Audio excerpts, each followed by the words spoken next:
Statistically, if you look at it, I mean, you have less than a 2% chance of being adopted after you get over the age of 13, especially if you're a male in the system. The statistic goes down to near zero if you're of a certain ethnicity, if you're LGBTQ, if you've been to multiple placements. I mean, and then unfortunately, if you're a foster youth, the likelihood of you graduating, if you age out, is less than 50%. You have a better chance of getting into the going to.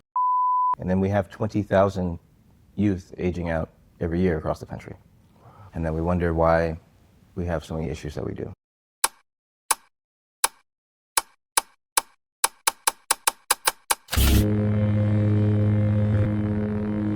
Hunter Alexander the Great, Kane? Kane, yes. Yeah. Who I met him in courtroom 11, which is Anna Albertson's chambers. You run a foster care chamber here in Las Vegas, right? And you personally have adopted... I've officially adopted 5 kids, but I always say 13 because, you know, in the foster care world, we call it forever families. So I have plenty of kids who I'm forever dad, but they just either aged out of the system or they just didn't want to change their last name. So, you know, they're my sons forever. I'm their only dad forever. But you've also taken care of 40 so far, right? 44. 44. 44. And I actually just brought in another youth. So it's actually lucky number 45. It just came in. And, you know, unfortunately, one of my sons who have already adopted, his younger brother was just put into the foster care system in California. And we're working through a process called ICPC to actually get him to my home. So we'll probably have number 46 coming into my home. How many at the same time have you had? The most I've had in my home at the same time have been 8. And I'm one of those people that, come on, when life gets tough, come on back home, run home. This is something that takes a lot of work, a lot of sacrifice, a lot of selflessness. There are a lot of people that abuse foster systems too, right? Absolutely. Yeah. You know, they just take the check. And even with those people, though, I don't think people start off that way. What beats them up? Can I be blunt with you? Yeah. I think it's the system. I've been called a glorified babysitter by caseworkers. I've had caseworkers come to the home and do things that are unethical. And after a while, you're kind of like, well, why am I bothering? Because of the youth. It's because of the other people that are involved. Yeah. So it's kind of like, it beats you up a little bit. Well, the problem with the system is you're 18, you're an adult. You're 18, you're grown. It's easier to ignore you. And then you're legally an adult. I don't have to take care of you. I'm done with you. I'm an open Christian. Can you tell me about some of them? I can tell you that all the ones I bring in a higher level of care. So, you know, what brings a youth into foster care usually is neglect or abuse. I've had a foster youth in my care who his dad used him. You can literally see the scars on his body. I've had a youth who was brought into care and at 7, 8 years old of him. So the ones I'm looking for, I'll be honest, are the ones that are kind of the system we're throwing away. We would develop a foster care chamber of commerce. So when we came up with the foster care chamber, I kind of looked at what I was doing. 100% of my youth have graduated high school, have moved on to the military, have moved on to college. My statistics don't match the state of Nevada, Clark County, the country. I'm not anything special. I said, it's literally me. The human touch, the human connection. Yeah. So I'm guiding them post 18. Yeah. So if you're looking at the government system, it's saying you're 18, we've done our job, we've babysitted you, and we've kicked you out. You're an adult, go away. Versus me, I have a 24-year-old that I'm still helping, you know, guide their life. I have the 18, 19-year-old that I'm helping them sign their lease for their house. I have the 20-year-old that I'm explaining how to buy a car. I have this person, so I have the mentorship. I'm guiding them through government systems. I'm guiding them long after the government says we no longer are responsible for you. So I'm like, okay, cool. I understand where the government is failing, is that no one's an adult at 18. Every parent will tell you that just because legally someone says that you're 18, you're not an adult. So when we developed the Foster Care Chamber of Commerce, we said we have 2 main goals that we need. Number 1, we need to have those supportive services long after 18. So what kind of services, like housing, training, workforce development, transportation, education. So what we are doing is we're saying we have 7 basic services that we're saying we know that we're going to need support in these things. And then what we're doing is we're going out there, finding those youth that are transitioning out, saying, hey, we're going to help support you in those areas. So we need the chamber side of it, the commerce side of it, which is the second part of what we're doing, which is connecting services that are already out there doing it. So we've built what we call the village, connecting nonprofits, businesses, organizations that are already in the space. So once a month, we meet up with local organizations, and it started with literally 2-3 people saying, hey, let's do this. Yeah. And now we have more events lined up than we know what to do. I want people to care more about people aging out of the foster care system. Yeah, I mean, I get emotional about it too. I mean, Yeah. every single human is so valuable, so Yes. so unique. I think that's one of the things that keeps striking me is this idea that you're out finding the one, loving people, caring for them, Yeah. and helping them. I mean, have you ever been in an airport and it's a busy day, like spring break, and you're surrounded by thousands of people? I, as a human, don't have the capacity, but God does. He sees every single one of us. And have you ever heard that quote by C.S. Lewis, where you've never met a mere mortal? Have you ever heard that quote? Yeah. Such an Yeah. amazing quote, right? He's like, societies, cultures, civilizations, these are mortal, but their life is like the life of a gnat compared to the individuals you interact with. And one day, every single one of us will either be some immortal being that's amazing or a nightmare, and we get to choose and influence and help people become the better versions of ourselves, right? You're doing that, and so you're unlocking this tremendous amount of light and connection and humanity that is so desperately needed in the world right now. Do you feel that way? Do you feel like a hero? Because I think you're a hero. Sometimes. You're probably just usually exhausted, right? It's funny, do you ever watch Doctor Who? Oh yeah, for sure. When Doctor Who had an episode, who's that? And they said, some worthless human. And Doctor Who turned around and said, in all of time and space, I've never met a worthless human. Yeah. And I was just like, And I was like, wait, is that it? Have you ever heard of Emanuel Swedenborg? No. He was an 18th century philosopher and religious prophet. But he says he got to heaven and he was overwhelmed with how many children there were in heaven. And his comment was, of course they're here, because think of all the children that suffer and die or go through terrible experiences here on earth. And God loves every single one of them. You know, I don't think any little kid goes to hell, Yeah. no matter how bad they are, you know. I think God just kind of wraps them up in his love and says, hey, let's keep figuring this out. You know what I mean?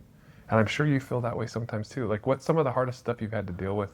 Because they're coming in bruised and broken. I think the hardest thing that I've ever had to deal with is probably them feeling that they're not loved. Not seen. The son that's in here right now, I'm not going to mention his name, but I have a new son that just came to my home this past week. We went to an event, and I bring them all out because it's volunteer hours for them. I have my 2 older sons and then my newer son, and I have a friend who came by and was just like, oh, are these your sons? I'm like, yeah. Like, you can tell that these 2 are your sons, but this one's your son too. And I'm like, yeah. No, they're all mine. The other 2 are smiling. They're happy. They're very friendly. This one is just kind of shoulders sunken in and not smiling at all. You can visually tell the difference between my kids. A lot of them come in, they hate themselves, they hate their lives. The black kids coming into my care, the first thing that they will tell you is that they're half white, half black. I have no proof of this, but I believe it's because if they tell you that they're African American, then they think that you won't want to keep them in your home. In the foster care world, saying that you're black equals bad kid. So the first thing that they want you to know is I'm half white. Keep me, please. Never admit that you're LGBTQ in the foster care world. A lot of identity fear. Oh, absolutely. Yeah. All of my kids coming in, the son you met, he's very handsome. You would not think that he thought that coming in. He was very... Hey, he's a good-looking kid. Very good-looking kid. Yeah. He very much thought he was ugly. So a lot of the things I have to do is I give a lot of reinforcement. So building the self-confidence. Yeah. How do you do that? Other than verbal praise. A lot of it is building family bonds. I refer to ourselves as the House of Cain. I immediately, from day one, hey son, come here. Hey son, go grab your siblings. Hey, dad wants this. The power of words. It's the power of words. My kids know you're not allowed to use certain words in my home. You ugly, you're not allowed. Like Dude, that I is, love that that's a punishable offense. You don't We don't do that in our home. He does do one called the rice experiment, which you can do at home with your boys if you ever want to. So the rice experiment is you take 3 jars of rice and you make it a controlled experiment. Make sure the rice is the same, the jars are the same, put them in the same spot, and put a little bit of water in each jar and a little bit of rice, like half a cup. And then put a lid on top so they stay contained. And then on one write, I hate you. On one write, I love you. And then on the last one, you ignore it. And for 2 weeks, go to the rice in the morning, in the afternoon, and at night, and say those words out loud and really mean it. Like, when you're a kid and you're like, your parents like, hey, I say you're sorry, and you're like, I'm sorry, right? Like, you got to say it with your heart and your lips, because there's energy with that. And even God tells us in the Bible, he's like, you need to draw near to me with your heart and your lips. You can't just give lip service. Yeah. You got to really mean the connection, right? And you're doing it. So if you do that over time, after 2 weeks, after a week, you'll start to notice some change. After 2 weeks, you'll start to see that the I hate you jar is turning black. This is so cool. I think I'm going to try this now. Do it. I just did it with my kids. And the I love you one starts to turn brown and ferment and starts to smell sweet. It follows its natural progression, which is what rice does. That's how you make certain types of alcohol in Japan. And then the last one turns even more black and gross. And his conclusion was, being hated is bad, being loved is good, being ignored is the worst. Because if you're not recognized, if you're not seen or heard, it's the most destructive. It erases your identity. It erases your existence. You are no longer these things. Shed the label. So Yeah. you are not defined by this. So I think a lot of them, especially this younger generation, they almost wear it like a badge. Yeah. So a lot of them have come in heavily medicated, wearing these different type of things. And a lot of shame too, I'm sure. Oh, absolutely. Yeah. By the time they leave, I mean, the pharmaceutical companies might hate me, but they Good. Most of them not with any medications. Well, it made me think. You normally when people are in pain, you do one of two things. You either ignore it, you either lash out at people. But what I've always done is I hold on to it. I hold on to it. I hold on to it so tightly, and I don't want any other kids to feel what I felt. Every dollar I have spent giving back to these kids right now. I don't want other youth to feel like that. I'm going to keep pushing myself, and I'm going to keep doing as much as I can. And then they're like, well, there's this other kid that really needs a place. Cool, we'll make space. Well, there's this kid in California that needs a place. Cool, we'll make space. And if they hit me up tomorrow saying, well, hey, there's this other kid. Cool, we'll make space. Let's just say you're walking down the street and you fall in a hole. And it's a deep, dark hole and you can't find your way out. Hey, pastor, I'm down in this hole. I can't get out.